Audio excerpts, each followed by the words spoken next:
everyone, and good day I be to all. Today's video's presentation is proudly brought to you by SBF3033 Group C, Animal Physiologies, where we are going to present you about E-Sulam Project that we have conducted before. So without further ado, let's dive in.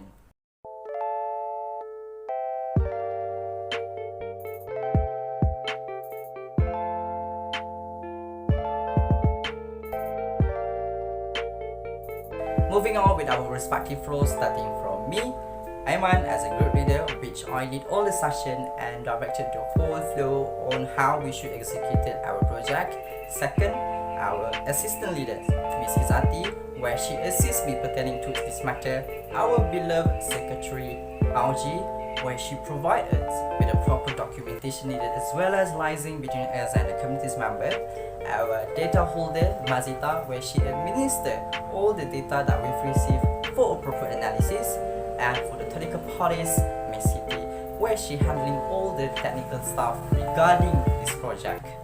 The objective of this program or service learning is to help the Form 4 and Form 5 students of SNKA Watania to gain an easier understanding on topic 10 in biology, which is transport in humans and animals.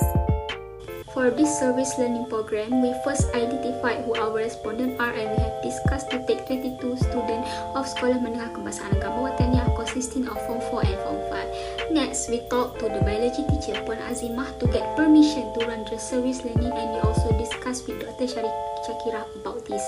After that, we went to school to get permission and a signature from the principal to run the service learning.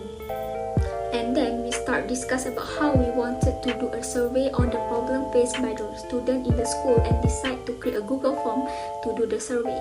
After getting the result, we found that the problem faced by respondents are related to topic 10 Form 4. Next, we discuss again and has decided to prepare a short note for each subtopic of Chapter 10 and an experimental video related to Chapter 10. To ensure that we were discussed was in accordance with the syllabus of the respondent, we had a discussion with Cikgu Azimah via Google Meets and WhatsApp to discuss about the plan we had met.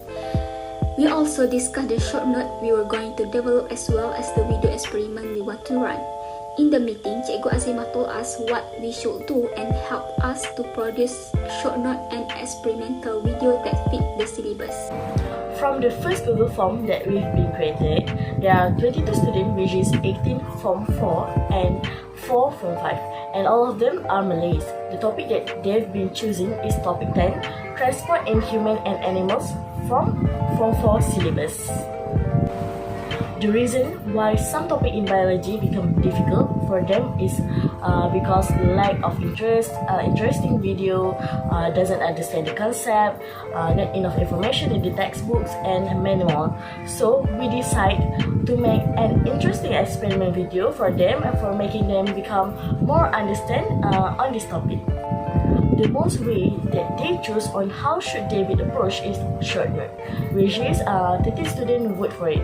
Thus, we choose to make the short note. They also choose an experiment, which is also 30 students vote for it.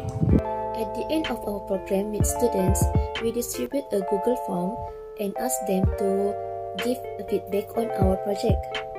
Number of respondents that we get on the post Google form is 16 students, 13 from Form 4 and 3 from Form 5.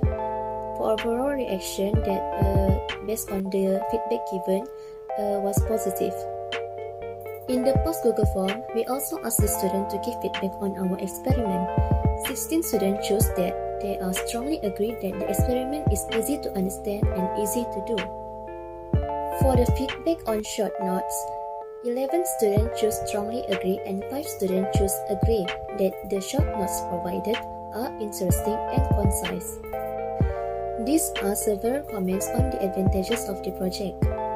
Some students state that this project actually helped them to study and understand about the topic because of the experiments and also the short note provided. In this video, it shows that the presenter are asking the students some questions but there is no response. So, the presenter asked the student to answer it by typing it in the chat box, and some students give their cooperation.